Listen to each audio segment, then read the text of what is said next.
We're back to our educational homilies, and as I said last week, I'm working on volume 2 of my book, and so I'm going through the previous educational homilies in order to edit them into that book.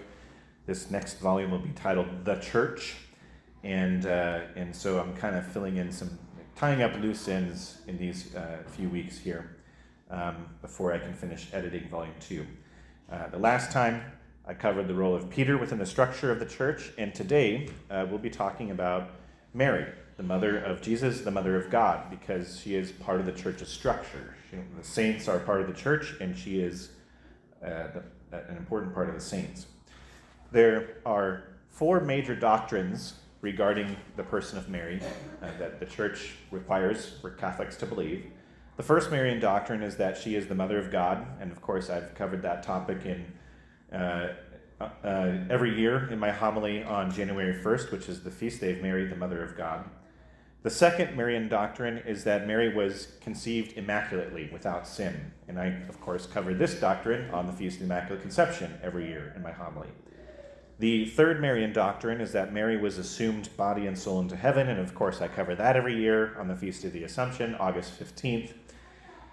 The fourth Marian doctrine, though, is one that I haven't covered yet, and that is that we believe that Mary was a perpetual virgin. And that's going to be the talk today, but to keep it rated PG before I see too many wide eyes from mothers in the crowds, I'm going to address this from the question of whether or not Mary had other children other than Jesus. So non-Catholics, for whatever reason, have a real problem with the idea of Mary's perpetual virginity. They usually agree that Jesus was conceived by the Holy Spirit, but they insist that Mary had other children with Joseph through natural means, and they will turn to, usually it's only like 1 or 2 verses in the entire New Testament to prove their point, to disprove what the church has always taught.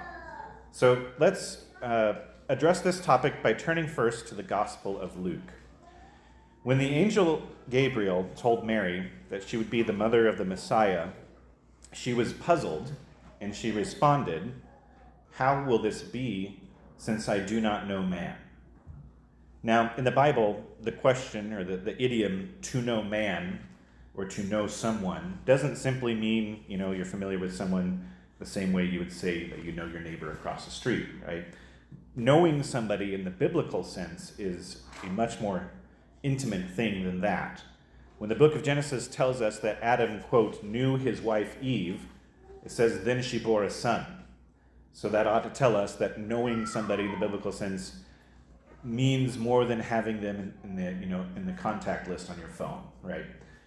Additionally, when Mary says that she did not know man, she wasn't just saying that she did not have any children in the present, only for that status to possibly change at some point in the future. If she expected to have children in the future, which would be logical because she was about to be married, why was she so surprised by what the angel had told her? She was already betrothed to Joseph. Normally that would be a situation that would set somebody up to be a mother, to have children.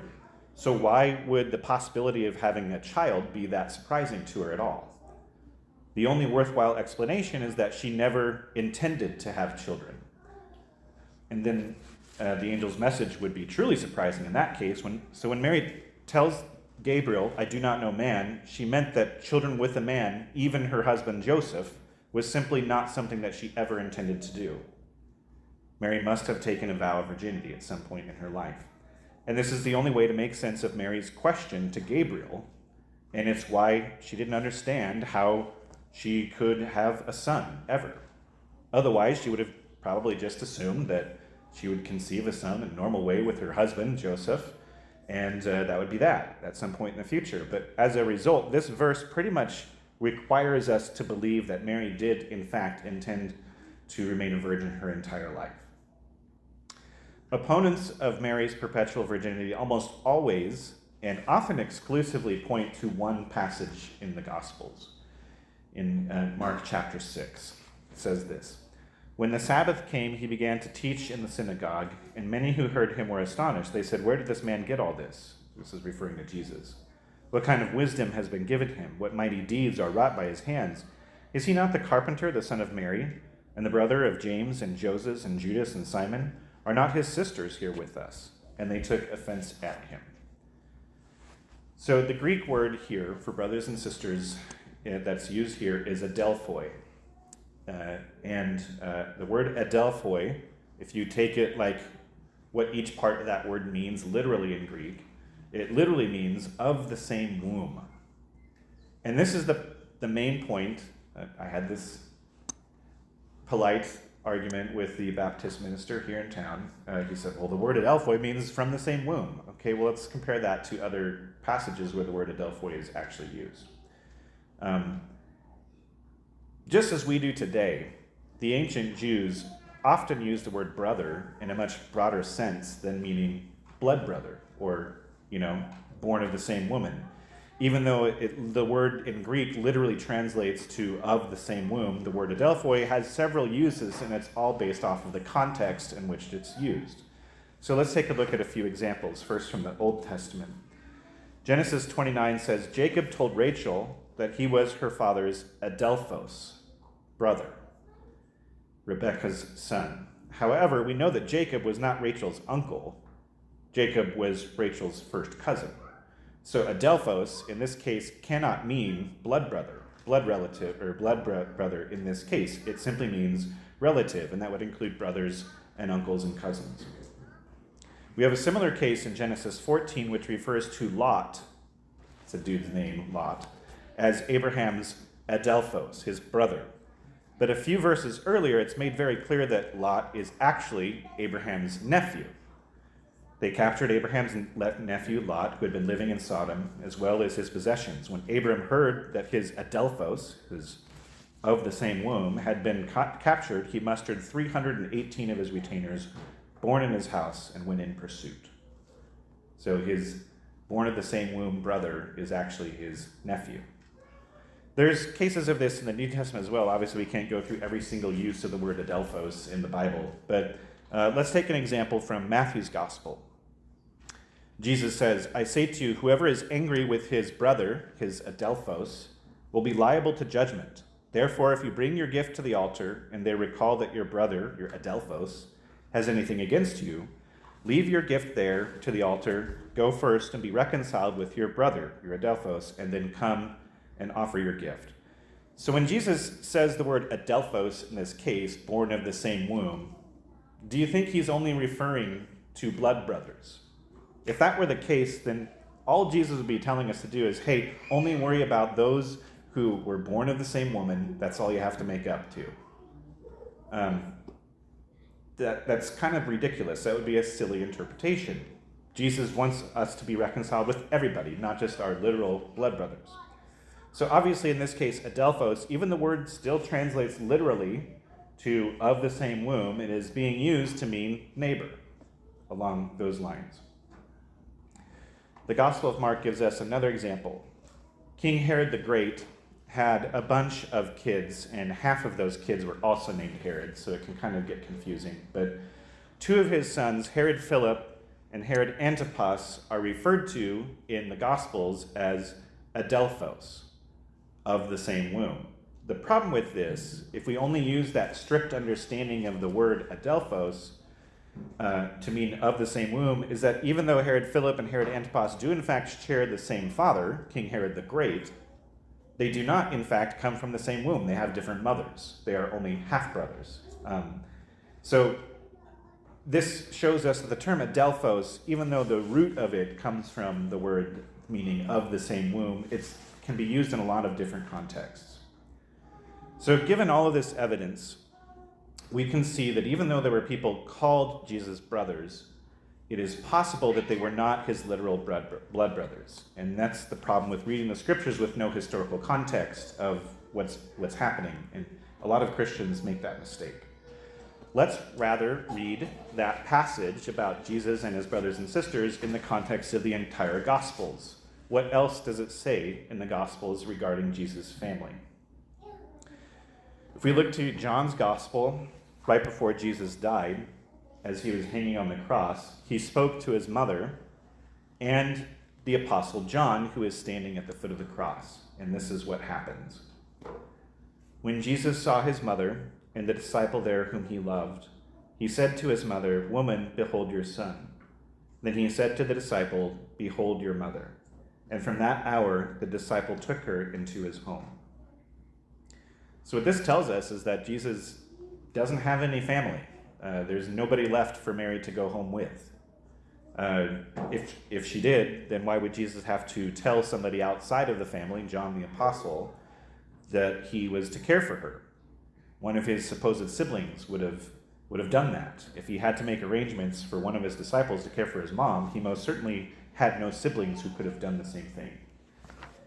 Now, the final piece of evidence, and to me this is the most convincing piece of evidence that Jesus had no siblings, but it's one that you can't bring up with a lot of fundamentalists because they don't believe in anything outside the Bible, and that is history. There is no historical evidence or precedent for Mary having any other children. If we look at across the world at all the saints' tombs and all the shrines dedicated to the most obscure religious artifacts and all of the infinite ways business owners have taken to turn religion into a business, an opportunity, we'll see that the likelihood of Jesus having siblings is virtually zero. Here's just a random example of what I'm talking about. In Europe, you can find a church dedicated to the most ridiculous things. When I was in the Holy Land, we stopped at a church dedicated to the place. It was built over a place where supposedly breast milk had spilled from Jesus' mouth. And that's what the church was dedicated to. If Mary had any children, trust me, someone would have made sure that there was a church built over it and they charged admission for it, right? So, that is the question of Mary having children. The last loose end that we need to tie up regarding Marian doctrine that I haven't covered in an official homily is the concept of Mary being the queen of heaven and earth, which is a pretty lofty title, right? And this is fitting because May is the month of Mary, where all around the world we crown our statues of Mary to acknowledge that she's our mother and our queen. And the idea of Mary being queen of heaven and earth stems from the fact that she is the mother of Jesus, who is the king of heaven and earth. And to Western ears, that might sound a little odd. Why would the queen be the mother of the king? And this comes to us from the Old Testament, where in the kingdom of David, the queen of Israel was not the king's wife, usually, because the king had many wives. Rather, the queen of Israel was the king's mother. The king's mother was given the title Gerabah, which is a Hebrew word meaning great lady or queen mother. And queen mothers in the line of David, they were crowned. They served as chief advisors to the king. They participated in official state political and religious functions. And they even had a throne at the right hand of the king. So here's a passage from the book of 1 Kings that demonstrates all of these roles of the queen mother. Then Solomon sat on the throne of David his father, and his kingship was established. Adonijah, son of Haggith, came to Bathsheba, the mother of Solomon. "Do you come in peace?" she asked. "In peace," he answered, and he added, "I have something to say to you." She replied, "Speak." So Adonijah said to Bathsheba, "You know that the kingship was mine, and all Israel expected me to be king. But the kingship passed by me and went to my brother. By the Lord's will it went to him. Now there is one favor I would ask of you. Do not refuse me." And she said, "Speak on." He said, "Please ask King Solomon, who will not refuse you, to give me Abishag the Shunammite to be my wife." Bathsheba replied, "Very well, I will speak to the king for you." So here we see Bathsheba, the mother of the king, wield great power. She's not merely his mother, she is his mouthpiece. If people want something from the king, they go to her first. So in other words, the queen mother is interceding for the king. And Mary, our queen mother, continues to hold that role for us. We bring our requests of the king to her because she knows him best and will make the request far more perfectly than we ever could. Think about when you wanted to go have a slumber party at your friend's house. You asked the mom first if it was okay, right? Continuing on with that same passage. Then Bathsheba went to King Solomon to speak to him for Adonijah. And the king stood up to meet her and paid her homage. Then he sat down upon his throne, and a throne was provided for the king's mother, who sat at his right. The king paid her homage, and he gives her a throne. So just like the kings of old, Jesus has his queen mother, Mary. Just as in the Old Testament, we see her in the New Testament interceding on behalf of others to Jesus. The most famous case of this can be seen in John's Gospel, chapter 2, at the wedding feast at Cana. On the third day, there was a wedding in Cana in Galilee, and the mother of Jesus was there. Jesus and his disciples were also invited to the wedding.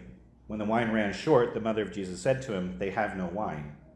And Jesus said to her, "Woman, how does your concern affect me? My hour has not yet come." Yet his mother said to the servers, "Do whatever he tells you." So Mary is interceding on behalf of others, and she brings that request of others to her son. And it's at Mary's request that Jesus performs his first miracle of changing water into wine, and so revealing himself to the entire world.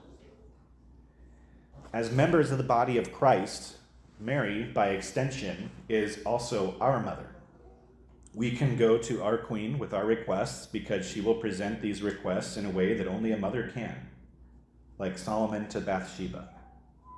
Jesus places Mary at his right hand, and for all eternity she serves us as intercessor, advisor, and queen.